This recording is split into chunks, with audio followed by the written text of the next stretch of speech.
Yes. ವಸುದೇವಸುತಂ ದೇವಂ ಕಂಸಚಾಣೂರಮರ್ಧನಂ ದೇವಕೀ ಪರಮಾನಂದಂ ಕೃಷ್ಣಂ ವಂದೇ ಜಗದ್ಗುರುಂ.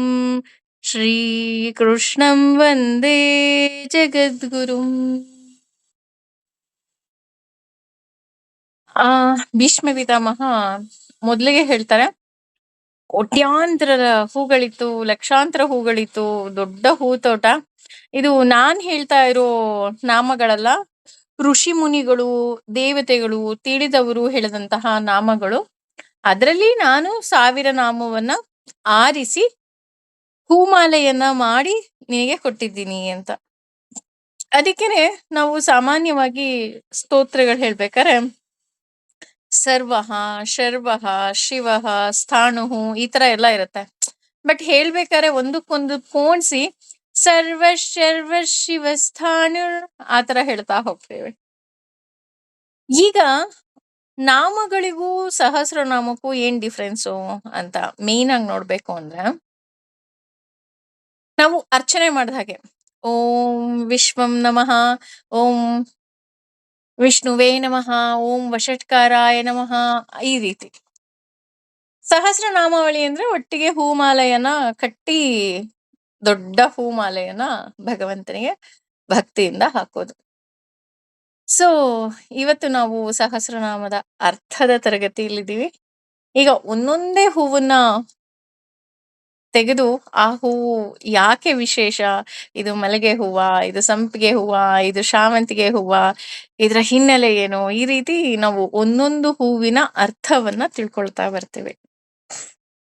ಭಗವಂತನ ಒಂದೊಂದು ನಾಮವನ್ನ ನಾವು ತಿಳ್ಕೊಳ್ತಾ ಹೋದ್ರೆ ಇಷ್ಟೇ ಮನುಷ್ಯನ ಜೀವನ ಅಂತ ಅನ್ಸುತ್ತೆ. ಅದ್ರಲ್ಲೂ ಇವತ್ತು ಅಕ್ಷಯ ತದಿಗೆ ಅಕ್ಷಯ ಆಗ್ಬೇಕು. ಯಾವುದು ಅಕ್ಷಯ ಆಗ್ಬೇಕು ಅಂದ್ರೆ, ನಮ್ಮ ಜ್ಞಾನ ಅಕ್ಷಯ ಆಗ್ಬೇಕು, ನಮ್ಮ ಭಕ್ತಿ ಅಕ್ಷಯ ಆಗ್ಬೇಕು, ನಮ್ಮ ಪ್ರೀತಿ ಅಕ್ಷಯ ಆಗ್ಬೇಕು. ಕಾರಣ ಅಕ್ಷಯ ತದಿಗೆ ಅಂದ್ರೆ ನಮ್ಮ ಸಂಪತ್ತು ಅಕ್ಷಯ ಆಗ್ಬೇಕು ಅಲ್ವಾ? ಯಾವುದು ಸಂಪತ್ತು ಅಂತ ನೋಡೋದಾದ್ರೆ, ಎಂದೂ ಕರಗದ ಸಂಪತ್ತು. ಇವತ್ ನಿಮ್ ಹತ್ರ ಹಣ ಇರುತ್ತೆ, ಆ ಹಣವನ್ನ ಒಂದಷ್ಟು ಜನಕ್ಕೆ ಕೊಟ್ಬಿಟ್ರಿ ಅಂದ್ರೆ ಖಾಲಿ ಆಗ್ಬಿಡತ್ತೆ. ಆದ್ರೆ ಜ್ಞಾನವನ್ನ ನಾವ್ ಎಷ್ಟು ಕೊಟ್ರು ಕರಗೋದಿಲ್ಲ. ಹಾಗಾಗಿ ನಿಜವಾದ ಸಂಪತ್ತು ಜ್ಞಾನ ಸಂಪತ್ತು. ಆ ಜ್ಞಾನದ ಮೂಲಕ ಭಗವಂತನನ್ನ ಸೇರುವಂತಹ ಒಂದು ಪುಟ್ಟ ಪ್ರಯತ್ನ. ಅಕ್ಷಯ ತದಿಗೆ ಅಂದಾಗ ಅದಕ್ಕೆ ಸಾಕಷ್ಟು ಹಿನ್ನೆಲೆಗಳಿದೆ ಯಾಕೆ ಅಕ್ಷಯ ತದಿಗೆ ಬಂತು ಅಂತ. ಆದ್ರೆ ನನಗೆ ನಿಜಕ್ಕೂ ಸಹ ತುಂಬಾ ಫೇವ್ರೇಟ್ ಯಾಕೆ ಅಂತ ಅಂದ್ರೆ, ಸುಧಾಮ ಕೃಷ್ಣನನ್ನ ಭೇಟಿಯಾದಂತಹ ದಿನ ಇವತ್ತು. ಇದ್ರಲ್ಲಿ ಏನಪ್ಪಾ ವಿಶೇಷ ಅಂತ ನೋಡೋದಾದ್ರೆ, ಭಗವಂತ ಮತ್ತು ಭಕ್ತನ ನಡುವಿನ ಸಂಬಂಧ ಹೇಗಿರ್ಬೇಕು, ಆ ಸ್ನೇಹ ಹೇಗಿರ್ಬೇಕು, ಆ ಪ್ರೀತಿ ಹೇಗಿರ್ಬೇಕು ಅಂತ ಅವರಿಬ್ಬರ ಭೇಟಿ ಹೇಳ್ತಾ ಹೋಗತ್ತೆ. ಸುಧಾಮನಿಗೆ ತುಂಬಾ ಕಷ್ಟ ಆಯ್ತು. ಅವನು ಹೋಗ್ಬೇಕು, ನನ್ನ ಪ್ರಾಣ ಸ್ನೇಹಿತ ತುಂಬಾ ದೊಡ್ಡ ಶ್ರೀಮಂತ ಅಪ್ಪ, ಅವನ ಹತ್ರ ಎಲ್ಲಾ ಹೇಳ್ಬಿಟ್ಟು ಒಂದ್ ಸ್ವಲ್ಪ ನನ್ನ ಮಕ್ಳಿಗೆ ಒಂದ್ ಹೊತ್ತು ಊಟ ಆಗುವಷ್ಟಾದ್ರೂ ಏನಾದ್ರೂ ತಗೊಂಡ್ ಬರ್ಬೇಕು ಅಂತ ಹೋಗ್ತಾನೆ. ಆದ್ರೆ ಹೋದ ತಕ್ಷಣ ಅವನಿಗೆ ಅನ್ಸಿದ್ದು, ನಾನು ಕೃಷ್ಣನ ಬಳಿ ಏನ್ ಕೇಳಲಿ, ನೋ ನಾನೇನೂ ಕೇಳ್ಬಾರದು ಅಂತ ಹೇಳ್ತಾನೆ. ಆದ್ರೆ ಅವನೇ ಕಷ್ಟಪಟ್ಟು ಭತ್ತವನ್ನ ಕುಟ್ಟಿ ಅವಲಕ್ಕಿಯನ್ನ ಮಾಡ್ಕೊಂಡು ಹೋಗಿರ್ತಾನೆ. ಹೇಳ್ತಾ ಹೋಗ್ತಾರೆ. ಅದ್ರ ವಿವರಣೆ ಎಷ್ಟು ಚೆನ್ನಾಗ್ ಕೊಡ್ತಾರೆ ಅನ್ನೋದಕ್ಕೆ. ಕೃಷ್ಣನಿಗೆ ಗೊತ್ತಿತ್ತಂತೆ ಅವನು ಅವಲಕ್ಕಿ ತಂದಿದ್ದಾನೆ ಅಂತ.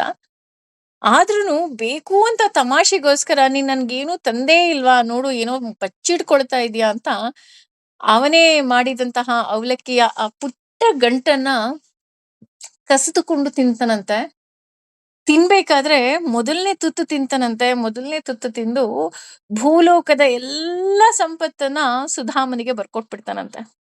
ಇದೆಷ್ಟು ನಿಂದೆನೆ ಅಂತ. ಇನ್ನೊಂದು ಹಿಡಿ ಅವಲಕ್ಕಿಯನ್ನ ಬಾಯಿಗೆ ಹಾಕೊಳ್ತಾನಂತೆ. ದೇವಲೋಕದ ಸಂಪತ್ತನ್ನು ಬರ್ಕೊಟ್ಬಿಡ್ತಾನಂತೆ.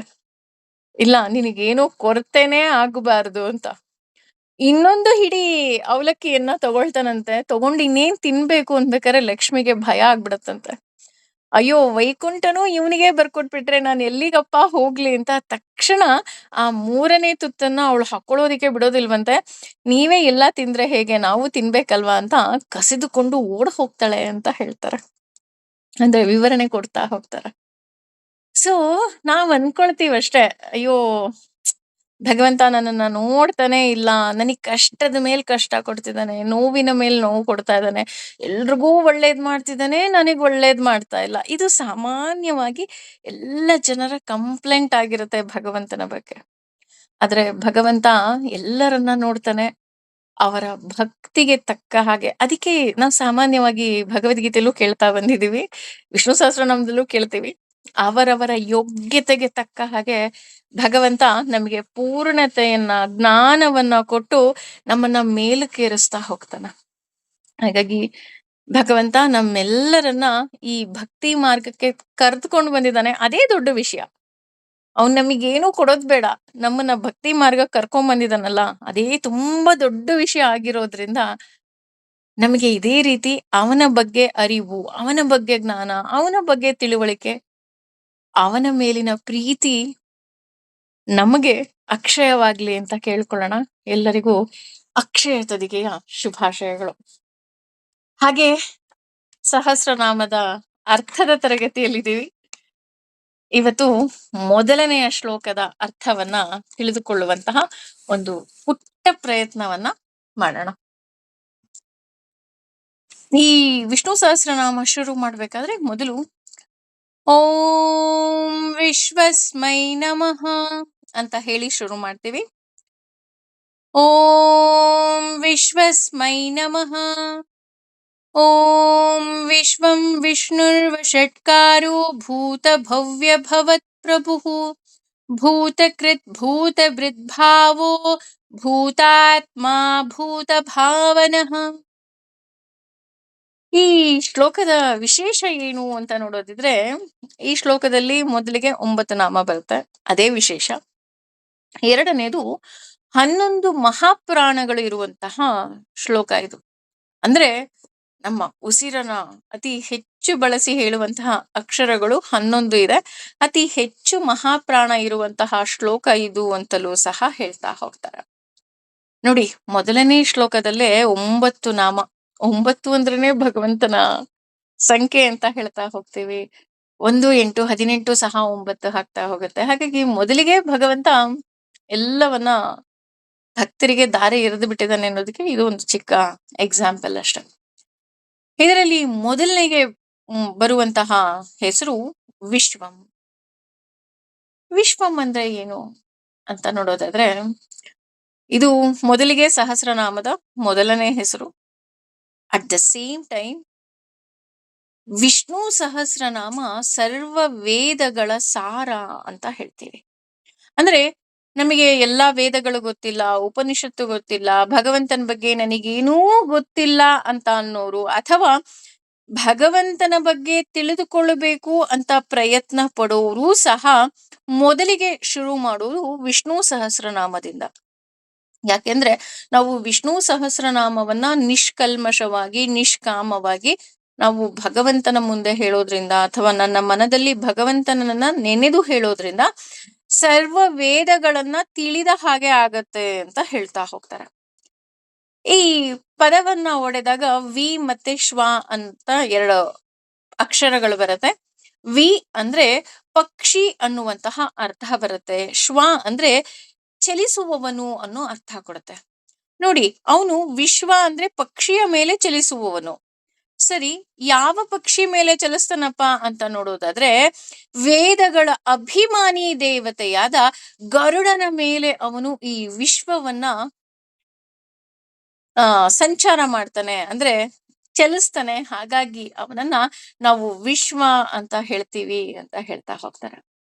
ಹಾಗೆ ಭಗವಂತ ವಿಶತಿ ಅಂತ ಹೇಳ್ತಾರೆ. ಅಂದ್ರೆ ನಮ್ಮ ದೇಹದಲ್ಲಿ ಬಿಂದು ರೂಪದಲ್ಲಿ ಪ್ರವೇಶಿಸುವವನು ಅವನು. ಅದಕ್ಕೆ ಹೇಳೋದು, ಭಗವಂತನನ್ನ ಎಲ್ಲೋ ಹುಡುಕುವಷ್ಟು ಏನು ಇಲ್ಲವೇ ಇಲ್ಲ. ಅಂದ್ರೆ ಭಗವಂತ ಎಲ್ಲೋ ಇಲ್ಲ, ಭಗವಂತ ನನ್ನಲ್ಲಿ ಬಿಂದು ರೂಪಿಯಾಗಿ ಸದಾ ಇರ್ತಾನೆ ಅಂತ ಹೇಳ್ತಾ ಹೋಗ್ತಾರ. ಈ ವಿಶ್ವಂ ಅನ್ನೋದಕ್ಕೆ ಕತೆ ಹೇಳಬೇಕು ಅಂತ ಹೇಳೋದಾದ್ರೆ, ನಮ್ಮೆಲ್ಲರಿಗೂ ಗೊತ್ತಿರೋ ಹಾಗೆ ಪುರಿ ಜಗನ್ನಾಥ. ಇದು ನಾನು ಸಹ ಕೇಳಿದಂತಹ ಕತೆ ಇದು. ಪುರಿ ಜಗನ್ನಾಥದಲ್ಲಿ ಒಬ್ಬ ಬ್ರಾಹ್ಮಣನಿರ್ತಾನ. ಆ ಬ್ರಾಹ್ಮಣನಿಗೆ ತುಂಬಾ ಬಡತನ. ಭಗವಂತ ಬಿಟ್ರೆ ಅವನಿಗೇನೂ ಗೊತ್ತಿಲ್ಲ. ಅವನು ಈ ರೀತಿ ಸಹಸ್ರನಾಮವನ್ನ ಮಕ್ಕಳಿಗೆ ಉಚಿತವಾಗಿ ಹೇಳ್ಕೊಡ್ತಾ ಇರ್ತಾನೆ. ಅವನ ಹೆಂಡತಿ ಒಂದಿನ ಕರೆದು ಬೈತಾಳೆ. ನಿನಗೆ ಬುದ್ಧಿ ಇಲ್ವಾ? ನೀನು ಯಾಕೆ ಎಲ್ಲವನ್ನ ಉಚಿತವಾಗಿ ಹೇಳ್ಕೊಡ್ತೀಯಾ? ಹೇಳ್ಕೊಡ್ಬೇಡ. ಮನೆಯಲ್ಲಿ ತುಂಬಾ ಕಷ್ಟ ಇದೆ. ನಿನಗ್ ಗೊತ್ತಾಗ್ತಾ ಇಲ್ವಾ? ಅಥವಾ ನಿನಗೇನು ಕಷ್ಟ ಏನು ಅಂತ ಗೊತ್ತಾಗ್ತಾ ಇಲ್ವಾ? ನಿನಗೆ ಅಂತ ಮನೆ ಇದೆ, ನಿನಗೆ ಅಂತ ಮಕ್ಳಿದಾರೆ, ಸಂಸಾರ ಇದೆ. ಎಷ್ಟೊಂದು ಕಷ್ಟ ಅನುಭವಿಸ್ತಾ ಇದೀವಿ. ಇಷ್ಟೆಲ್ಲ ಇದ್ದು ನೀನ್ ಈ ರೀತಿ ಮಾಡ್ತೀಯಲ್ಲ ಸರಿನಾ? ಹಾಗೆ ಹೀಗೆ ಅಂತ ತುಂಬಾ ಬಾಯಿಗೆ ಬಂದ ಹಾಗೆ ಒಂದು ದಿನ ಬೈದ್ ಬಿಡ್ತಾಳೆ. ಯೂಶಲಿ ದಿನಾ ಬೈತಿರ್ತಾಳೆ. ಒಂದು ದಿನ ತುಂಬಾ ಬೈದ್ ಬಿಡ್ತಾಳೆ. ಅವನಿಗೆ ತುಂಬಾ ಕೋಪ ಬಂದ್ಬಿಡುತ್ತೆ. ತುಂಬಾ ಕೋಪ ಬಂದ್ಬಿಟ್ಟು ಆ ವಿಷ್ಣು ಸಹಸ್ರನಾಮದ ಒಂದು ಪುಸ್ತಕವನ್ನ ತಗೊಳ್ತಾನೆ. ತಗೊಂಡ್ಬಿಟ್ಟು ಆ ವಿಶ್ವಂ ಅನ್ನುವಂತಹ ಒಂದು ಪದ ಏನಿದೆ ಅದನ್ನ ಮಸಿಯಿಂದ ಮುಚ್ಚಿಬಿಡ್ತಾನೆ. ಅಂದ್ರೆ ಕಾಟ್ ಹಾಕ್ಬಿಡ್ತಾನೆ. ನಾನ್ ನಿನ್ಮೇಲೆ ನಾನ್ ಯಾರನ್ನ ನಂಬ್ಲಿ? ನಾನ್ ನಿನ್ನನ್ನ ಇಷ್ಟೊಂದು ಅಗಾಧವಾಗಿ ನಂಬಿದೀನಿ. ಆದ್ರೆ ನಿನ್ನನ್ನ ನಂಬಿದ್ರಿಂದಲೇ ನಾನು ಬಯಸ್ಕೊಳ್ತಾ ಇದೀನಲ್ಲ ಅಂತ ಆತನಿಗೆ ತುಂಬಾ ಬೇಜಾರಾಗೋಗ್ಬಿಡತ್ತೆ. ಒಬ್ಬ ನಿಜವಾದ ಭಕ್ತನಿಗೆ ನೋವಾಗೋದು ಅವಾಗ್ಲೇನೆ. ಆ ನನಗೆ ಬೈತಿದ್ದಾರೆ ಅನ್ನೋದಕ್ಕಿಂತ ಹೆಚ್ಚಾಗಿ ನಿನ್ನನ್ನೇ ನಂಬುದ್ರೂ ಬೈಸ್ಕೊಳ್ತಾ ಇದೀನಲ್ಲ ಅಂತ ಅವನಿಗೆ ತುಂಬಾ ಬೇಜಾರಾಗೋಗತ್ತೆ. ಕೋಪ ಮಾಡ್ಕೊಂಡು ಮನೆಯಿಂದ ಹೊರಗಡೆ ಹೋಗ್ತಾನೆ. ಹೊರಗಡೆ ಹೋಗಿ ಅಲ್ಲಿ ಒಂದು ಗುಡ್ಡದ ಮೇಲೆ ಸುಮ್ನೆ ಕೂತು ಬಿಡ್ತಾನೆ. ಅವನ ಮನೆಗೆ ಒಂದು ಬಂಡಿಯಲ್ಲಿ ಒಬ್ಬ ವ್ಯಕ್ತಿ ಬಂದು ಚಿನ್ನಾಭರಣ ಇರತ್ತೆ, ವಸ್ತ್ರ ವೈಡೂರ್ಯ ಎಲ್ಲ ಇರತ್ತೆ.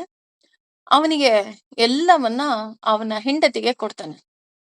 ಕೊಟ್ಬಿಟ್ಟು ಇದು ನಿನ್ನ ಗಂಡನಿಗೆ ಕೊಟ್ಬಿಡಮ್ಮ, ನನ್ನ ಹಳೆಯ ಸಾಲ ಅಂತ ಹೇಳ್ತಾನೆ.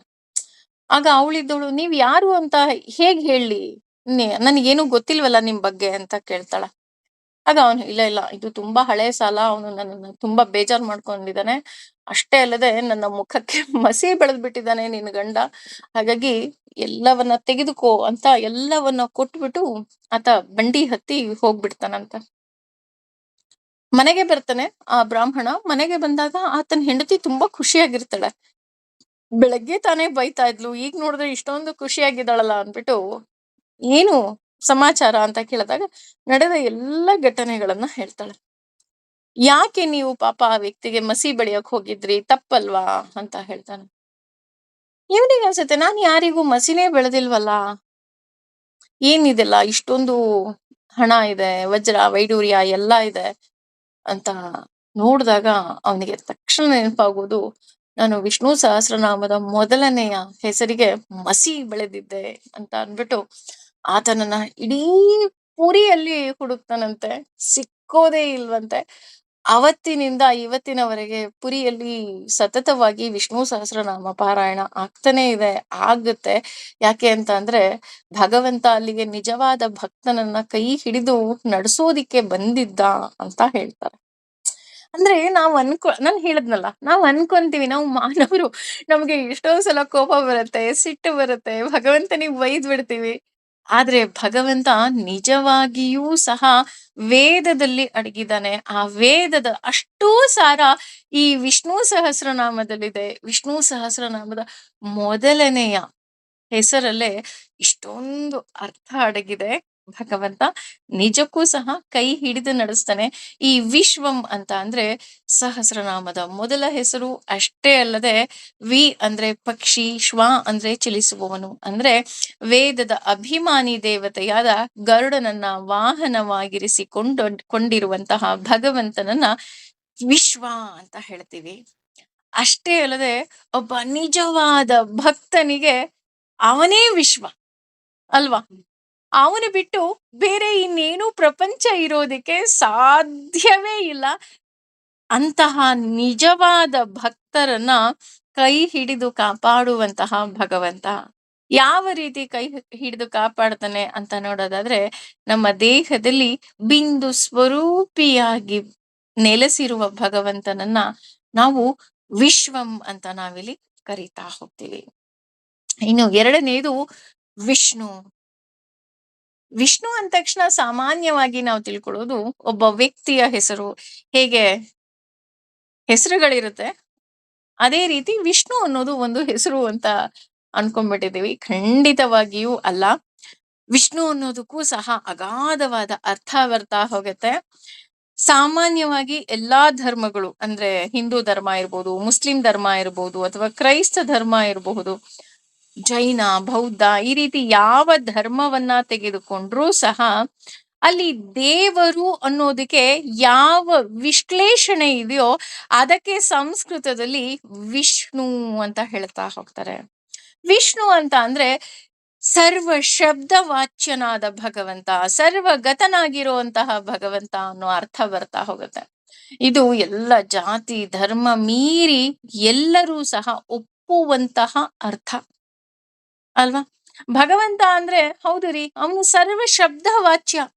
ನಾವು ಯಾವ ಪದವನ್ನ ತೆಗೆದುಕೊಂಡು ಅವನನ್ನ ಕೂಗಿದ್ರೂ ಸಹ, ಹಾ ನಾನು ಬಂದೆ, ನಿನ್ನ ಕಷ್ಟಕ್ಕೆ ನಾನು ಇದೀನಿ ಅಂತ ಹೇಳುವಂತಹ ಪದ ಅಂತ ಹೇಳಿದ್ರೆ ಖಂಡಿತವಾಗ್ಲೂ ತಪ್ಪಾಗೋದಿಲ್ಲ. ಹಾಗೆ ಸರ್ವಗತ, ಅವನ್ ಇಲ್ದೇ ಇರೋ ಜಾಗನೇ ಇಲ್ಲ, ಅವನು ಪ್ರತಿಯೊಂದು ಜಾಗದಲ್ಲೂ ಇದ್ದಾನೆ. ಹಾಗಾಗಿ ಅವನು ವಿಷ್ಣು. ಇನ್ನು ಈ ಪದವನ್ನ ನಾವು ಒಡೆದಾಗ ವಿ ಶ ನು ಅನ್ನೋ 3 ಅಕ್ಷರಗಳು ಸಿಗ್ತಾ ಹೋಗತ್ತೆ. ವಿಷಣು ಅಂತ ಅಂದ್ರೆ ವಿಶೇಷವಾದ ಜ್ಞಾನ ಕೊಡುವವನು. ಅಂದ್ರೆ ವಿಶೇಷವಾದ ಜ್ಞಾನ ಅಂತ ಏನ್ ಹೇಳ್ತಾ ಇದೀವಿ ಅದು ವಿ. ಹಾಗೇನೆ ಕೊಡುವುದಷ್ಟೇ ಅಲ್ಲದೆ ಒಳಗೆ ಇದ್ದು ಸಂಸಾರ ವಿಷವನ್ನ ಪರಿಹರಿಸಿ ನಮ್ಮ ಕ್ರಿಯೆಯನ್ನ ನಿಯಂತ್ರಿಸುವ ಹಾಗೂ ಪರಿಪೂರ್ಣವಾದ ಪ್ರಾಣ ಶಕ್ತಿ ಭಗವಂತನನ್ನ ಶ ಅಂತ ಕರಿತೀವಿ. ಹಾಗೆ ಎಲ್ಲವನ್ನ ರಕ್ಷಿಸುವ ಬಲ ಇರುವ ಸರ್ವಶಕ್ತ ಭಗವಂತ ನ. ಹಾಗಾಗಿ ವಿಷ್ಣು ಅಂತ ಅಂದ್ರೆ ಆತ ವಿಶೇಷವಾದ ಜ್ಞಾನವನ್ನ ಕೊಡ್ತಾನೆ. ಅಷ್ಟೇ ಅಲ್ಲದೆ ಸಂಸಾರದಲ್ಲಿ ಇದ್ದು ಎಲ್ಲ ಒಂದು ಪ್ರಕ್ರಿಯೆಯನ್ನ ನಿಯಂತ್ರಿಸಿ ಪರಿಪೂರ್ಣವಾದ ಪ್ರಾಣಶಕ್ತಿಯಾಗಿ ಭಗವಂತ ನನ್ನಲ್ಲಿರ್ತಾನೆ. ಅಷ್ಟೇ ಅಲ್ಲದೆ ಅವನು ಸರ್ವಶಕ್ತ. ನಾನು ಭಗವಂತನ ಹತ್ರ ಏನು ಕೇಳಿದ್ರೂ ಸಹ ಕೊಡುವಂತಹ ಶಕ್ತಿ ಇರೋನು ಅವನು. ನಾನು ದಡ್ಡರಲ್ಲಿ ದಡ್ಡಿಯಪ್ಪ, ನನಗೆ ಬುದ್ಧಿನೇ ಇಲ್ಲ, ನನಗೆ ಜ್ಞಾನ ಕೊಡು ಅಂತ ಕೇಳಿದ್ರು ಸಹ ಭಗವಂತ ಜ್ಞಾನ ಕೊಡ್ತಾನೆ. ನನಗೆ ಸಂಪತ್ತು ಕೊಡು ಅಂದ್ರೆ ಸಂಪತ್ತು ಕೊಡ್ತಾನೆ. ನನಗೆ ಶಕ್ತಿ ಕೊಡು ಅಂದ್ರೂ ಶಕ್ತಿ ಕೊಡ್ತಾನೆ. ಯಾಕೆ ಅಂತ ಅಂದ್ರೆ ಅವನು ಎಲ್ಲವದರಲ್ಲೂ ಪರಿಪೂರ್ಣ. ಈಗ ಹೇಗೆ ಒಬ್ಬ ವ್ಯಕ್ತಿಯ ಬಳಿ ಏನಿರುತ್ತೋ ಅದನ್ನ ನಾವು ಅವನ ಹತ್ರ ಸಾಲವಾಗಿ ಪಡಿತೀವಿ. ಫಾರ್ ಎಕ್ಸಾಂಪಲ್, ಒಂದು ಊರಿನಲ್ಲಿ ಒಬ್ಬ ದೊಡ್ಡ ಶ್ರೀಮಂತ ಇದ್ದಾನೆ ಅಂತ ಅನ್ಕೊಳ್ಳೋಣ. ನಾವು ಅವನ ಹತ್ರ ಹೋಗಿ ಸ್ವಲ್ಪ ಸಾಲ ಕೊಡಿ ಅಂತ ಕೇಳ್ತೀವಿ ಅಲ್ವಾ? ಅಥವಾ ಯಾರತ್ರನೋ ಏನೋ ಒಂದು ಶಕ್ತಿ ಇರುತ್ತೆ, ಅವ್ರ ಹತ್ರ ಹೋಗಿ ಹಿಂಗೆ ಸ್ವಲ್ಪ ನನಗೆ ಕೆಲಸ ಆಗ್ಬೇಕಾಗಿದೆ, ನನಗೆ ಸಹಾಯ ಮಾಡಿ ಅಂತ ಕೇಳ್ತೀವಿ. ಏನೂ ಇಲ್ಲದೆ ಇರೋರ ಹತ್ರ ಹೋಗಿ ಏನಾದ್ರು ಕೇಳ್ತೀವಾ? ಖಂಡಿತ ಇಲ್ಲ. ಅದೇ ರೀತಿ ನನ್ನ ಭಗವಂತನ ಬಳಿ ಎಲ್ಲವುದೂ ಇದೆ. ಹಾಗಾಗಿ ನಾನು ನನಗೆ ಏನೇನು ಬೇಕೋ ಎಲ್ಲವನ್ನ ನಾನು ಆತನ ಬಳಿ ಕೇಳಬಹುದು. ಆದ್ರೆ ಕೇಳುವ ಅವಶ್ಯಕತೆನೇ ಇಲ್ಲ. ಕಾರಣ, ಕೇಳಿದೆ ಸುಧಾಮನಿಗೆ ಎಲ್ಲವನ್ನ ಕೊಟ್ಟಂತಹ ಭಗವಂತ. ಅಪ್ಪ ಅಮ್ಮ ಮಕ್ಕಳಿಗೆ ಏನು ಕೇಳೋ ಅವಶ್ಯಕತೆನೇ ಇಲ್ಲ ಅಲ್ವಾ? ಮಕ್ಕಳು ಬಂದು ಅಪ್ಪ ನಂಗದ್ ಬೇಕು, ಅಪ್ಪ ನಂಗಿದ್ ಬೇಕು, ಅಪ್ಪ ಹಾಗೆ ಅಮ್ಮ ಹೀಗೆ ಕೇಳ್ತಾರ? ಅವಶ್ಯಕತೆನೇ ಇಲ್ಲ. ಅವರಿಗೆ ಯಾವಾಗ ಏನ್ ಬೇಕು, ಫಾರ್ ಎಕ್ಸಾಂಪಲ್ ಮಗು ಹುಟ್ಟಿತು ಅಂದ ತಕ್ಷಣನೇ ಅವನ ಎಜುಕೇಶನ್ಗೆ ಒಂದಷ್ಟು ಹಣ, ಅವನ ಹೈಯರ್ ಎಜುಕೇಶನ್ಗೆ ಒಂದಷ್ಟು ಹಣ, ಅಥವಾ ಅವರ ಮದುವೆಗೆ ಒಂದಷ್ಟು ಹಣ ಅಂತ ತಂದೆಯಾದವನು ಮಗು ಹುಟ್ಟುವ ಮೊದಲೇ ಪ್ಲಾನ್ ಮಾಡಿ ಇಟ್ಟಿರ್ತಾನೆ. ನಾನು ಇಲ್ಲ ಅಂದ್ರೂ ನನ್ನ ಮಗುಗೆ ತೊಂದರೆ ಆಗ್ಬಾರ್ದು. ಅಥವಾ ಅಮ್ಮನಾದವಳು ಅಷ್ಟೇ, ಏನಾದ್ರೂ ಒಂದು ಚೆನ್ನಾಗಿರುವಂತ ಒಂದು ಒಡವೆ ತಗೊಂಡ್ರೆ, ಒಂದು ಸೀರೆ ತಗೊಂಡ್ರೆ, ಅಥವಾ ಇನ್ನೇನೋ ತಗೊಂಡ್ರೆ, ಅಯ್ಯೋ ನನ್ನ ಮಕ್ಕಳಿಗೆ ಅಂತ ಹೇಳಿ ಅಮ್ಮ ಆದವಳು ಸಹ ಮುಚ್ಚಿಡ್ತಾಳೆ. ಇಲ್ಲ, ಇದ್ ನನ್ ಮಗುಗಪ್ಪ. ಆಕೆ ಎಂಜಾಯ್ ಮಾಡೋದು ಮರೆತು ಬಿಡ್ತಾಳೆ ಅಲ್ವಾ? ಹಾಗೇನೆ ಭಗವಂತನು ಅಷ್ಟೇ, ನಮ್ಮನ್ನ ತಂದೆಯಾಗಿ ಅಂದ್ರೆ ನಮ್ಮನ್ನ ಕೈ ಹಿಡಿದು ಯಾರಾದ್ರೂ ಕಾಪಾಡ್ತಾರೆ ಅಂದ್ರೆ ಅದು ಭಗವಂತ ಮಾತ್ರ. ಹಾಗಾಗಿ ಆ ನನ್ನ ಭಗವಂತ ನಮಗೆ ಯಾವಾಗ ಏನ್ ಬೇಕೋ ಎಲ್ಲವನ್ನೂ ಸಹ ಆತ ಕೊಡ್ತಾ ಹೋಗ್ತಾನೆ ಅಂತ ನಾವಿಲ್ಲಿ ತಿಳ್ಕೋಬಹುದು. ಇನ್ನು ವಷಟ್ಕಾರ ಅನ್ನೋದು ತುಂಬಾ ಜನರಿಗೆ ಗೊತ್ತಿಲ್ಲದಂತಹ ಹೆಸರು. ಅಂದ್ರೆ ಇದೂ ಸಹ ಭಗವಂತನ ಹೆಸರಾ ಅಂತ ಆ ಒಂದು ಸಲ ಕಂಡ್ಬಿಡೋದುಂಟು. ಹಿಂದಿನ ಕಾಲದಲ್ಲಿ ವೈದಿಕ ಸಂಪ್ರದಾಯ ಇರುವಂತಹ ಪ್ರತಿಯೊಂದು ಮನೆಯಲ್ಲೂ ಸಹ ಅಗ್ನಿಹೋತ್ರವನ್ನ ಮಾಡ್ತಾ ಇದ್ರು. ಪ್ರತಿನಿತ್ಯ ಕರ್ಮವಾಗಿತ್ತು ಅದು. ಅಂದ್ರೆ ಅಗ್ನಿಹೋತ್ರ ಅನ್ನೋದು ವೈದಿಕ ಸಂಪ್ರದಾಯದಲ್ಲಿ ಇರೋರು ಮಾತ್ರ ಮಾಡ್ತಾ ಇದ್ರು, ಎಲ್ರೂ ಮಾಡ್ತಾ ಇರ್ಲಿಲ್ಲ. ಆ ರೀತಿ ಯಾರು ಅಗ್ನಿಹೋತ್ರ ಮಂತ್ರವನ್ನ ಹೇಳ್ತಾ ಇದ್ರೋ ಆ ಅಗ್ನಿಹೋತ್ರ ಮಂತ್ರದಲ್ಲಿ ಭಗವಂತನ 5 ಮಂತ್ರಗಳಿಂದ ಅವನನ್ನ ಉಪಾಸನೆ ಮಾಡ್ತಾರೆ. ಅದರಲ್ಲಿ ಯಜ್ಞನಾಮಕ, ಯಜ್ಞ ಪುರುಷ, ಯಜ್ಞೇಶ್ವರ, ಯಜ್ಞ ಭಾವನ ಮತ್ತೆ ಯಜ್ಞ ಭೋಕ್ತ ಅಂತ ಹೇಳಿ ಆಹುತಿಯನ್ನ ಕೊಡ್ತಾ ಹೋಗ್ತಾರೆ. ಈ ಮಂತ್ರದಲ್ಲಿ ಬರುವಂತಹ 5ನೆಯ ಹೆಸರೇ ಭಗವಂತನ ವಷಟ್ಕಾರ ಅನ್ನುವಂತಹ ನಾಮ. ಯಾಕೆ ಅವನನ್ನ ವಷಟ್ಕಾರ ಅಂತ ಹೇಳ್ತೀವಪ್ಪ ಅಂತ ಅಂದ್ರೆ, ಅವನು ಹೇಗೆ ಇಚ್ಛಿಸ್ತಾನೋ ಆ ರೀತಿ ಈ ಜಗತ್ತನ್ನ ಸೃಷ್ಟಿ ಮಾಡ್ತಾನೆ. ಈ ಕೆಳಗಿನ 6 ಮುಖಗಳಿಂದ ಜಗತ್ತಿನಾದ್ಯಂತ ತುಂಬಿರುವಂತಹ ಭಗವಂತ ವಷಟ್ಕಾರ. ಅಂದ್ರೆ ಯಾವುದಪ್ಪ ಆ 6 ಮುಖಗಳು ಅಂದ್ರೆ, ಮೊದಲನೇದು ಜ್ಞಾನ, 2ನೇದು ಶಕ್ತಿ, 3ನೇದು ಬಲ, 4ನೇದು ಐಶ್ವರ್ಯ, 5ನೇದು ವೀರ್ಯ ಮತ್ತು 6ನೇದು ತೇಜಸ್ಸು. ಅಂದ್ರೆ ಜ್ಞಾನ ಅಂತ ಅಂದ್ರೆ ಒಂದು ವಸ್ತುವನ್ನ ಸೃಷ್ಟಿ ಮಾಡುವ ಸರ್ವಜ್ಞ ಶಕ್ತಿ ಇರುವವ ಭಗವಂತ ಆತ. ಅವನು ಏನ್ ಬೇಕಾದ್ರೂ ಸೃಷ್ಟಿ ಮಾಡಬಹುದು. ಹಾಗೆ ಶಕ್ತಿ ಅಂದ್ರೆ ಅವನಿಗೆ ಎಲ್ಲವನ್ನ ನಿರ್ಮಿಸೋದಿಕ್ಕೆ ಶಕ್ತಿಯೂ ಸಹ ಇದೆ, ಶಕ್ತಿ ಉಳ್ಳವನು ಅಂತ ಬರುತ್ತೆ. ಇನ್ನು ಬಲ ಅಂತ ಅಂದ್ರೆ ರಕ್ಷಣೆ ಮಾಡುವಂತಹ ತಾಕತ್ತು, ಹಾಗೆ ಧಾರಣೆ ಮಾಡುವಂತಹ ತಾಕತ್ತು. ಇನ್ನು ಐಶ್ವರ್ಯ ಅಂತ ತೆಗೆದುಕೊಂಡ್ರೆ ಎಲ್ಲವುದರ ಒಡೆಯ ಆತನಾಗಿದ್ದಾನೆ. ನಾನು ಈಗ ತಾನೇ ಹೇಳದ್ನಲ್ಲ, ನಾವು ಅವನ ಹತ್ರ ಏನು ಕೇಳಿದ್ರು ಸಹ ಎಲ್ಲವನ್ನ ಕೊಡುವಂತಹ ಶಕ್ತಿ ಅವನಿಗೆ ಇದೆ. ಇನ್ನು ವೀರ್ಯ ಅಂತ ಅಂದ್ರೆ ಪರಾಕ್ರಮ ಹಾಗೂ ದುಷ್ಟ ಶಕ್ತಿಯನ್ನ ಸಂಹಾರ ಮಾಡುವಂತಹ ಶಕ್ತಿ ಉಳ್ಳವನು ಅನ್ನೋ ಅರ್ಥ ಬರುತ್ತೆ. ಇನ್ನು ತೇಜಸ್ಸು ಅಂದ್ರೆ ಜಗತ್ತನ್ನ ಬೆಳಗಿಸುವ ಶಕ್ತಿ. ಈ ಮೇಲಿನ 6 ಗುಣಗಳಿಂದ ಈ ಜಗತ್ತನ್ನ ಸೃಷ್ಟಿ ಸ್ಥಿತಿ ಸಂಹಾರಗಳಿಗೆ ಕಾರಣನಾದ ಪರಬ್ರಹ್ಮ ಭಗವಂತ ವಷಟ್ಕಾರ. ಅಂದ್ರೆ ಎಲ್ಲವನ್ನು ಆತ ನಡೆಸ್ತಾ ಹೋಗ್ತಾನೆ. ಇನ್ನು ಭೂತ ಭವ್ಯ ಭವತ್ ಪ್ರಭು ಅಂತ ತೆಗೆದುಕೊಂಡ್ರೆ ಭಗವಂತ ಎಲ್ಲಾ ಕಾಲದಲ್ಲೂ ಈ ಲೋಕವನ್ನ ರಕ್ಷಿಸ್ತಾ ಹೋಗ್ತಾನೆ.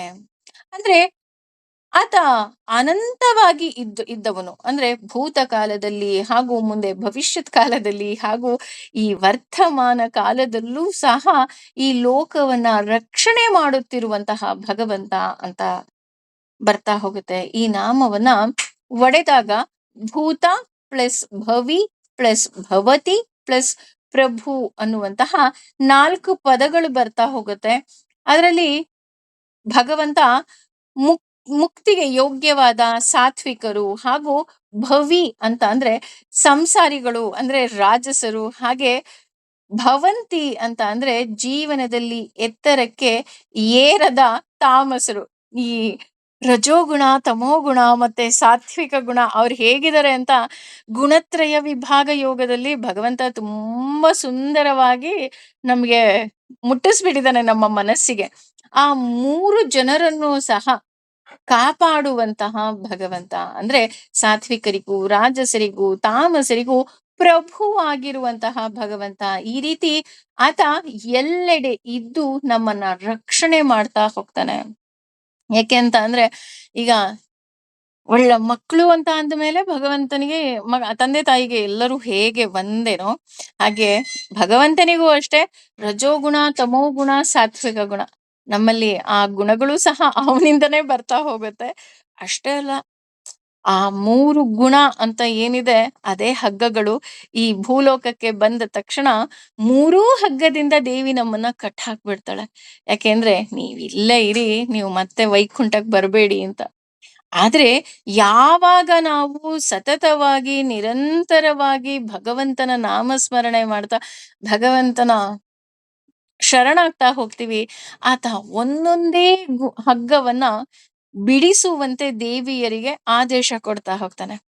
ಶ್ರೀದೇವಿ, ಭೂದೇವಿ ಮತ್ತು ದುರ್ಗಾದೇವಿಯರಿಗೆ ರಜೋಗುಣ, ತಮೋಗುಣ, ಸಾತ್ವಿಕ ಗುಣದ ದೇವಿಯರು ಅಂತ ನಾವು ಆಲ್ರೆಡಿ ತಿಳ್ಕೊಂಡ್ಬಿಟ್ಟಿದೀವಿ. ಆ ದೇವಿಯರಿಗೆ ಆತ ನೀವು ಆ ಗುಣವನ್ನ ಬಿಡಿಸಿ ಅಂತ ಹೇಳ್ತಾನೆ. ಆ ಮೂರೂ ಗುಣದಿಂದ ಮುಕ್ತರಾದವರಿಗೆ ನಮಗೆ ಗೊತ್ತಿರೋ ಹಾಗೆ ಲಕ್ಷ್ಮೀ ದೇವಿಯ ಮಡಿಲಲ್ಲಿ ನಾವು ಮಲಗಿರ್ತೀವಿ. ನಮಗ್ ಆಶ್ಚರ್ಯ ಆಗತ್ತೆ, ಇದೇನಪ್ಪ ಇದು ಲಕ್ಷ್ಮೀ ದೇವಿ ಮಡಿಲಲ್ಲಿ ನಾವು ಮಲಗಿದೀವ ಅಂತ ನೋಡೋದಾದ್ರೆ, ಲಕ್ಷ್ಮೀ ದೇವಿ ಇರೋದು ಭಗವಂತನ ಹೃದಯ ಕಮಲದಲ್ಲಿ. ಅಂದ್ರೆ ಇಲ್ಲಿ ನಾವು ಯಾವಾಗ ಭಗವಂತನನ್ನ ಅಚಲವಾಗಿ ನಂಬುತ್ತಾ ಹೋಗ್ತೀವಿ, ಆಗ ಭಗವಂತ ಕೇವಲ ತಂದೆಯ ಪ್ರೀತಿ ಅಷ್ಟೇ ಅಲ್ಲ, ತಾಯಿಯ ಮಮತೆಯನ್ನೂ ಸಹ ನಮಗೆ ಸಿಗುವ ಹಾಗೆ ಮಾಡ್ತಾ ಹೋಗ್ತಾನೆ.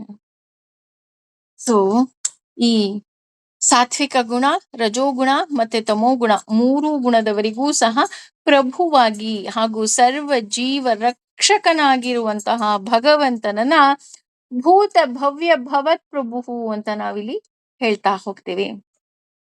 ಇನ್ನು ಭೂತ ಕೃತ್ ಅಂತ ತೆಗೆದುಕೊಂಡ್ರೆ ಸಂಸ್ಕೃತದಲ್ಲಿ ಕೃತ್ ಅನ್ನೋ ಒಂದು ಪದ ಏನಿದೆ, ಅದಕ್ಕೆ ಎರಡು ವಿರುದ್ಧ ಪದಗಳು ಬರ್ತಾ ಹೋಗುತ್ತೆ. ಒಂದು ಸೃಷ್ಟಿ, ಇನ್ನೊಂದು ಸಂಹಾರ. ಹಾಗೇನೆ ಭೂತ ಅನ್ನೋದಕ್ಕೂ ಎರಡು ರೀತಿಯಾಗಿ ಬರುತ್ತೆ. ಒಂದು ಚೇತನ ಭೂತ, ಇನ್ನೊಂದು ಅಚೇತನ ಭೂತ.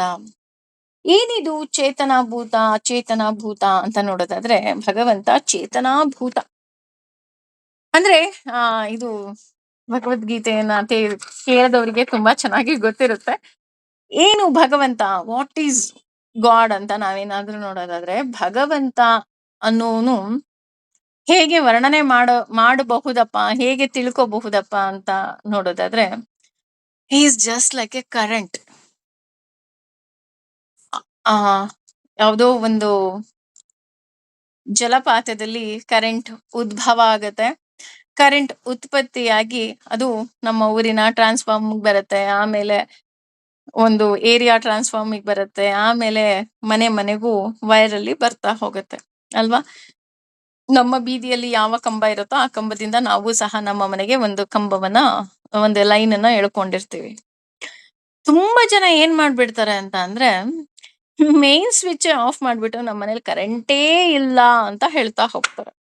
ಭಗವಂತ ಅಂದ್ರೆ ಏನ್ರಿ, ಭಗವಂತ ಇಲ್ವೇ ಇಲ್ಲ, ಭಗವಂತ ಎಲ್ಲಿದ್ದಾನೆ? ಭಗವಂತ ಇದನ್ನೇ ಕಣ್ರಿ, ಕರೆಂಟ್ ಇದೆ, ನೀವು ಮೇನ್ ಸ್ವಿಚ್ ಆನ್ ಮಾಡಬೇಕು ಅನ್ನೋ ಹಾಗೆ ಮೇನ್ ಸ್ವಿಚ್ ಆನ್ ಮಾಡಿದ್ರೆ ಮನೆಗೆ ಕರೆಂಟ್ ಬರುತ್ತೆ. ಕರೆಂಟ್ ಯಾವ ಕೆಲಸ ಮಾಡತ್ತೆ?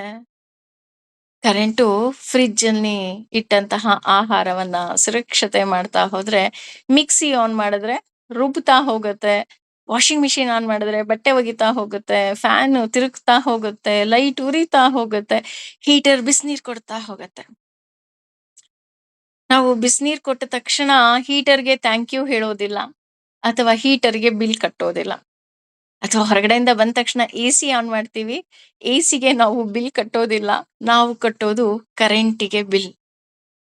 ಅದೇ ರೀತಿ ಪ್ರತಿಯೊಬ್ಬರ ಮನುಷ್ಯರ ಅಂದ್ರೆ ಜೀವರ ಒಳಗೂ ಸಹ ಭಗವಂತ ಇರ್ತಾನೆ. ಒಬ್ಬೊಬ್ಬರಲ್ಲಿ ಒಂದೊಂದು ರೀತಿಯಾದಂತಹ ಕಾಯಕವನ್ನ ಭಗವಂತ ಮಾಡಿಸ್ತಾ ಇರ್ತಾನೆ. ದಟ್ ಮೀನ್ಸ್ ಮಿಕ್ಸಿ ಕೂಲ್ ಆಗಲ್ಲ ಅಂತ ಹೇಳಲಿಕ್ಕೆ ಆಗಲ್ಲ. ಮಿಕ್ಸಿ ಕೆಲಸ ರುಬ್ಬೋದು, ಫ್ಯಾನ್ ಕೆಲಸ ಗಾಳಿ ಬೀಸೋದು ಅಲ್ವಾ. ಅದೇ ರೀತಿ ಒಬ್ಬೊಬ್ಬರಲ್ಲಿ ಒಂದೊಂದು ರೀತಿ. ಅಂದ್ರೆ ನಮಗೆ ಏನು 4 ವರ್ಣಗಳಿದೆ, ಆ 4 ವರ್ಣದ ಜನರ ಕೈಲಿ ಕೆಲಸವನ್ನ ಮಾಡಿಸ್ತಾ ಹೋಗ್ತಾನೆ. ಬ್ರಾಹ್ಮಣ, ಕ್ಷತ್ರಿಯ, ಶೂದ್ರ, ಈ ರೀತಿ ವೈಶ್ಯ. ಯಾಕೆ ಈ ಮಾತನ್ನ ಹೇಳಿದೆ ಅಂತ ಅಂದ್ರೆ, ಚೇತನ ಅಂದ್ರೆ ಅವನು ಎಲ್ಲಾ ಕಡೆ ಇದ್ದಾನೆ, ಆದ್ರೆ ಎಲ್ಲಾ ವಸ್ತುಗಳು ಒಂದೇ ತರ ಕೆಲಸ ಮಾಡ್ಬೇಕು ಅಂತ ಖಂಡಿತ ಇಲ್ಲ. ಇದು ಭಗವಂತ. ಅದೇ ರೀತಿ ಇಲ್ಲಿ ಕೃತ್ ಅನ್ನೋದಕ್ಕೆ ಎರಡು ರೀತಿಯಾದಂತಹ ಪದ ಬರ್ತಾ ಹೋಗುತ್ತೆ, ಒಂದು ಸೃಷ್ಟಿ, ಇನ್ನೊಂದು ಸಂಹಾರ. ಅದೇ ರೀತಿ ಚೇತನ ಭೂತ ಮತ್ತು ಅಚೇತನ ಭೂತ. ಅಚೇತನ ಭೂತ ಅಂದ್ರೆ ಪಂಚಭೂತಗಳು, ಮಣ್ಣು, ನೀರು, ಗಾಳಿ, ಬೆಂಕಿ ಮತ್ತೆ ಆಕಾಶ. ಚೇತನಾ ಭೂತ ಅಂದ್ರೆ ಪಂಚಭೂತಗಳಿಂದಾದ ಈ ಜೀವರು ಅಂದ್ರೆ ನಾವು.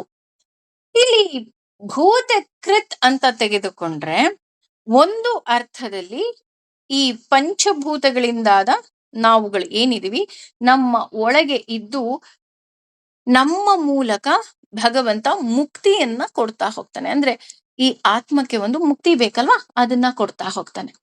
ಬ್ರಹ್ಮಾಂಡದ ಸೃಷ್ಟಿಕರ್ತ ಭಗವಂತನಾಗಿದ್ದಾನೆ. ಅದೇ ರೀತಿ ಕೃತ್ ಅಂತ ಅನ್ಬೇಕಾದ್ರೆ ಸಂಹಾರ ಅಂತ ತಗೊಳ್ಳೋದಾದ್ರೆ ಭಗವಂತ ಎಲ್ಲವನ್ನ ನಾಶ ಮಾಡುವವನು. ಹಾಗೇನೆ ಆತ ಪ್ರಳಯ ಕಾಲದಲ್ಲಿ ಈ ಪಂಚಭೂತಗಳಿಂದಾದ ದೇಹವನ್ನ ನಾಶ ಮಾಡ್ತಾ ಹೋಗ್ತಾನೆ. ಯಾಕೆ ಆತ ನಾಶ ಮಾಡ್ತಾನೆ ಅಂದ್ರೆ ಪ್ರಳಯ ಕಾಲದಲ್ಲಿ ಎಲ್ಲ ಈ ಪ್ರಪಂಚವನ್ನ ಸೂಕ್ಷ್ಮ ರೂಪಕ್ಕೆ ತಿರುಗಿಸಿ ತನ್ನ ಉದರದ ಒಳಗೆ ಇಟ್ಕೊಳ್ತಾ ಹೋಗ್ತಾನೆ. ಸುರನರ ಖಗೋ ಭೂಗಿ ಗಂಧರ್ವ ದೈತ್ಯೈಹಿ ಅಂತ ಹೇಳ್ತೀವಲ್ವಾ, ಆ ರೀತಿ ಎಲ್ಲವೂ ಸಹ ಅವನ ಉದರದಲ್ಲಿ ಇರುತ್ತೆ. ಮತ್ತೆ ಸೃಷ್ಟಿ ಕಾಲದಲ್ಲಿ ಆತ ನಮ್ಮನ್ನ ಸೃಷ್ಟಿ ಮಾಡ್ತಾ ಹೋಗ್ತಾನೆ. ಇನ್ನು ಭೂತ ಭೃದ್ ಅಂತ ತೆಗೆದುಕೊಂಡ್ರೆ ಸೃಷ್ಟಿ ಸ್ಥಿತಿ ಲಯದಲ್ಲಿ ಪಂಚಭೂತಗಳನ್ನ ಧಾರಣೆ ಮಾಡುವವ, ಹಾಗೆ ಪಂಚಭೂತಾತ್ಮಕವಾದ ಬ್ರಹ್ಮಾಂಡವನ್ನ ಧಾರಣೆ ಮಾಡಿರುವವ, ಪಂಚಭೂತಗಳಿಂದ ಪಿಂಡಾಂಡ ಧಾರಣೆ ಮಾಡಿರುವವ ಭಗವಂತ. ಅಂದ್ರೆ ಪಿಂಡಾಂಡದಲ್ಲಿರುವ ಜೀವರನ್ನ ಧಾರಣೆ ಮಾಡುವವ ಮತ್ತು ಮುಕ್ತಿಯನ್ನ ಪಡೆದ ಜೀವರಿಗೆ ಆತ ಮತ್ತೆ ಏನ್ ಮಾಡ್ತಾನೆ, ಮುಕ್ತಿಯನ್ನ ಕರುಣಿಸ್ತಾ ಹೋಗ್ತಾನೆ. ಹಾಗಾಗಿ ಈ ಸೃಷ್ಟಿ ಸ್ಥಿತಿ ಲಯ ಇದು ಮೂರು ಸಹ ಅವನಿಗೆ ಒಂದು ರೀತಿಯಾದಂತಹ ಕ್ರೀಡೆ ಇದ್ದ ಹಾಗೆ ಅಂತ ಹೇಳ್ತಾ ಹೋಗ್ತಾರೆ. ಇನ್ನು ಭಾವ ಅಂತ ತೆಗೆದುಕೊಂಡ್ರೆ ಸೃಷ್ಟಿ ಸ್ಥಿತಿ ಲಯ ಇದು ಭಗವಂತನ ಗುಣ. ಇದು ನಾವು ಕೆಲವು ಕಡೆ ಕ್ರೀಡೆ ಅಂತ ತಗೊಳ್ತೀವಿ, ಕೆಲವು ಕಡೆ ಅವನ ಕಾರ್ಯ ಅಂತ ತಗೊಳ್ತೀವಿ. ಆದ್ರೆ ಇಲ್ಲಿ ಭಾವ ಅನ್ಬೇಕಾದ್ರೆ ಆತ ಅವನ ಗುಣ ಅಂತ ಹೇಳ್ತಾ ಹೋಗ್ತಾನೆ. ಆತ ಸಚ್ಚಿದಾನಂದ, ಸದಾ ಹಸನ್ಮುಖಿ ನನ್ನ ಭಗವಂತ. ಹುಟ್ಟು ಸಾವು ನೈಸರ್ಗಿಕ ಕ್ರಿಯೆ, ಸಾವು ಹುಟ್ಟಿನ ಮೂಲ, ಹುಟ್ಟು ಸಾವಿನ ಮೂಲ. ಇವತ್ತು ಒಂದು ಮನೆಯಲ್ಲಿ ಹುಟ್ಟಿದ ತಕ್ಷಣ ನಾವು ಖುಷಿ ಪಡ್ತೀವಿ, ಆದ್ರೆ ನಾವು ಬೇಜಾರ್ ಮಾಡ್ಕೋಬೇಕು, ಅಯ್ಯೋ ಈ ವಸ್ತು ಒಂದಲ್ಲ ಒಂದು ದಿನ ನನ್ನ ಕೈ ತಪ್ಪಿ ಹೋಗುತ್ತೆ ಅಂತ. ಅದೇ ರೀತಿ ಸಾವಿನಲ್ಲೂ ಅಷ್ಟೇ, ಅಯ್ಯೋ ಇನ್ನೊಂದು ಆತ್ಮವಾಗಿ ಅದು ಬರುತ್ತೆ ಅಂತ ನಾನು ಸಮಾಧಾನವನ್ನ ಪಡೆದುಕೋಬೇಕಾಗತ್ತೆ. ಹಾಗಾಗಿ ಸಾವು ಹುಟ್ಟಿನ ಮೂಲವಾದರೆ ಹುಟ್ಟು ಸಾವಿನ ಮೂಲ ಅಂತ ಹೇಳ್ತಾ ಹೋಗ್ತಾರೆ. ಭಗವಂತ ಎಂದೆಂದಿಗೂ ಸಹ ಶಾಶ್ವತವಾಗಿ ಇರುವವನು. ಭಾವ ಅಂದರೆ ಸಚ್ಚಿದಾನಂದ ಸ್ವರೂಪ ಭಗವಂತ ಅಂತ ಇಲ್ಲಿ ಹೇಳ್ತಾ ಹೋಗ್ತಾರೆ. ಇನ್ನು ಭೂತಾತ್ಮ ಅಂತ ತೆಗೆದುಕೊಂಡ್ರೆ ಪಂಚಭೂತಗಳಲ್ಲಿ ಸ್ಥಾಪಿತವಾಗಿರುವ ಹಾಗೂ ಬ್ರಹ್ಮಾಂಡದಲ್ಲಿ ವ್ಯಾಪಿಸಿರುವ ಹಾಗೂ ಪಿಂಡಾಂಡದಲ್ಲಿ ತುಂಬಿರುವ ಎಲ್ಲಾ ಜೀವಿಗಳ ಅಂತರ್ಯಾಮಿಯಾಗಿ ತುಂಬಿರುವ ಭಗವಂತ. ಅಂದ್ರೆ ಆತ ಯಾವ ಕೆಲಸವನ್ನ ಮಾಡ್ತಾನೆ ಅಂತ ಅಂದ್ರೆ ಜೀವಿಗಳಿಗೆ ಮುಕ್ತಿಯನ್ನ ಕರುಣಿಸುವ ಭಗವಂತನ ನಾವಿಲ್ಲಿ ಭೂತಾತ್ಮ ಅಂತ ನಾವಿಲ್ಲಿ ಕರಿತಾ ಹೋಗ್ತೀವಿ. ಇನ್ನು ಭೂತ ಭಾವನಃ ಅಂತ ತೆಗೆದುಕೊಂಡ್ರೆ ಸೃಷ್ಟಿ ಸ್ಥಿತಿ ಸಂಹಾರಗಳಿಗೆ ಕಾರಣನಾಗಿರುವವನು, ಜೀವಿಗಳಿಗೆ ಸುಖ ದುಃಖ ಕೊಡುವವನು ಭಗವಂತ. ಯಾಕೆ ಭಗವಂತ ಸುಖ ದುಃಖ ಕೊಡ್ತಾನಪ್ಪ, ಬರೀ ಸುಖನೇ ಕೊಟ್ಬಿಡ್ಬೋದಲ್ವಾ, ಯಾವಾಗ್ಲೂ ಕಷ್ಟ ಕೊಡ್ತಾನೆ ಅಂತ ನಾವ್ ಅನ್ಕೊಂಡ್ರೆ ಇದಕ್ಕೆ ಬೆಸ್ಟ್ ಉದಾಹರಣೆ ಭಗವಂತ ನಮ್ಮೆಲ್ಲರ ಕೈಯಲ್ಲಿ ಒಂದೊಂದು ಚೀಲವನ್ನ ಕೊಟ್ಟಿದ್ದಾನೆ. ನಾವ್ ಅದನ್ನ ತುಂಬಿಸ್ಕೊಳ್ಳೋದು ನಮಗೆ ಬಿಟ್ಟಿದ್ದು. ಇದಕ್ಕೆ ಕತೆ ನಾನು ಬೇರೆ ಭಗವದ್ಗೀತೆಯಲ್ಲೂ ಹೇಳಿದ್ದೀನಿ, ಅದೇ ಕಥೆನೆ ಮತ್ತೆ ಇಲ್ಲಿ ಹೇಳ್ತಾ ಇದ್ದೀನಿ. ಒಬ್ಬ ರಾಜ 3 ಜನರಿಗೆ ಒಂದು ಚೀಲವನ್ನ ಕೊಡ್ತಾನೆ. ಚೀಲವನ್ನ ಕೊಟ್ಟು ಹೋಗಿ ನೀವು ತೋಟದಲ್ಲಿ ಸುಂದರವಾದ ಪಕ್ವವಾದ ಹಣ್ಣುಗಳನ್ನ ತುಂಬಿಕೊಂಡು ಬನ್ನಿ ಅಂತ ಹೇಳ್ತಾರೆ. ಅದರಲ್ಲಿ ಒಬ್ಬ ಯಾವುದೇ ರೀತಿಯಾದಂತಹ ಶಾರ್ಟ್ ಕಟ್ ಅನ್ನ ಉಪಯೋಗಿಸದೆ ಒಳ್ಳೊಳ್ಳೆ ಹಣ್ಣುಗಳನ್ನ, ಎಸ್ ಇದು ಹಣ್ಣಾಗಿದೆ, ಇದು ಇಷ್ಟು ಹಣ್ಣನ್ನ ಇವತ್ತು ತಿಂದ್ರೆ ನಾಳೆಗೆ ಈ ಹಣ್ಣು ಪಕ್ವವಾಗತ್ತೆ, ಈ ರೀತಿ ಎಲ್ಲ ತುಂಬಾ ಯೋಚನೆ ಮಾಡಿ ಒಳ್ಳೊಳ್ಳೆ ಹಣ್ಣನ್ನ ಒಂದು ಚೀಲಕ್ಕೆ ತುಂಬಿಕೊಳ್ತಾನೆ. ಇನ್ನೊಬ್ಬ ಆ ಹಣ್ಣು ಹೇಗಿದೆ ಅಂತಾನೂ ನೋಡಲ್ಲ, ರುಚಿನೂ ನೋಡಲ್ಲ, ಸುಮ್ನೆ ಒಂದಷ್ಟು ಕಾಯಿ, ಕಸ್ಕಟೆ ಕಾಯಿ, ಅದು ಇದು ಪೀಚು ಎಲ್ಲದು ತುಂಬ್ಕೊಂಡ್ಬಿಡ್ತಾನೆ. ಇನ್ನೊಬ್ಬ ಒಂದು 4 ಹಣ್ಣು ಮೇಲಿಟ್ರೆ ಆಯ್ತು. ಅವ್ರಿಗೇನ್ ಗೊತ್ತಾಗುತ್ತಾ? ನಾನೇ ತುಂಬಿದ್ದೀನಿ ನಾನೇ ಕಟ್ ಮಾಡಿದ್ದು ಅಂತ ಏನ್ ಮಾಡ್ತಾನೆ, ಕಸ ಕಡ್ಡಿ ಎಲ್ಲವನ್ನ ಚೀಲದಲ್ಲಿ ತುಂಬಿ ಮೇಲೆ ಒಂದು 10 ಹಣ್ಣನ್ನ ಮಾತ್ರ ತುಂಬಿಕೊಂಡು ಹೋಗ್ತಾರೆ. ತಕ್ಷಣ ಅವರವರು ತಂದಂತಹ ಚೀಲದ ಜೊತೆಗೆ ಅವ್ರನ್ನ ಒಂದು ಕಾರಾಗೃಹಕ್ಕೆ ಹಾಕ್ತಾರೆ. ಸಪರೇಟ್ ಸಪರೇಟ್ ಆಗಿ. ಅದ್ರಲ್ಲಿ ಒಬ್ಬ ಒಳ್ಳೊಳ್ಳೆ ಹಣ್ಣು ಆರಿಸಿ ತಂದವನು 15 ದಿನಗಳ ಕಾಲ ಸಂತೋಷವಾಗಿ ಕಾಲ ಕಳೀತಾನೆ. ಯಾಕೆ ಅಂತ ಅಂದ್ರೆ, ನನಗ್ ಗೊತ್ತಿರ್ಲಿಲ್ಲ ನನಗೆ ಅಂತ. ಆದ್ರೆ ಎಷ್ಟು ಒಳ್ಳೊಳ್ಳೆ ಹಣ್ಣನ್ನ ನಾನು ಆರಿಸಿದೀನಿ ಅಂತ. ಇನ್ನೊಬ್ಬ ಚೆನ್ನಾಗಿರೋ ಹಣ್ಣು ಇರೋವರೆಗೂ ತಿಂತಾನೆ. ಕಷ್ಕಟೆಕಾಯಿ, ಪೀಚು ಇದೆಲ್ಲ ತಿನ್ನೋದಿಕ್ಕಾಗೋದಿಲ್ಲ. ಕೆಲವೊಂದು ಹಣ್ಣುಗಳು ಹಾಳಾಗಿರುತ್ತೆ. ಕೆಲವೊಂದು ಹಣ್ಣು ರುಚಿಹೀನವಾಗಿರುತ್ತೆ. ಸ್ವಲ್ಪ ದಿನ ಕಷ್ಟಪಡ್ತಾನೆ. ಸ್ವಲ್ಪ ದಿನ ಆರಾಮಾಗಿರ್ತಾನೆ. ಆಮೇಲೆ ಕಷ್ಟಪಡ್ತಾನೆ. ಇನ್ನೊಬ್ಬ ಮೊದಲನೇ ದಿನ ಅಷ್ಟೇ ಸುಖವಾಗಿರೋದು. ಆಮೇಲೆ ಅಯ್ಯೋ! ನಾನೆಂಥ ಕೆಲ್ಸ ಮಾಡ್ಬಿಟ್ನಪ್ಪ, ಎಲೆ ಎಲ್ಲ ತುಂಬ್ಕೊಂಬಂದ್ಬಿಟ್ನಲ್ಲ ಅಂತ ಅಳ್ತಾನೆ. ಇದ್ರ ಅರ್ಥ ನಾವು ಅಷ್ಟೇ ಭಗವಂತ ನಮಗೆ ಸತ್ಕರ್ಮಗಳನ್ನ ಮಾಡುವಂತ ಈ ಭೂಲೋಕಕ್ಕೆ ಕಳಿಸಿರ್ತಾನೆ.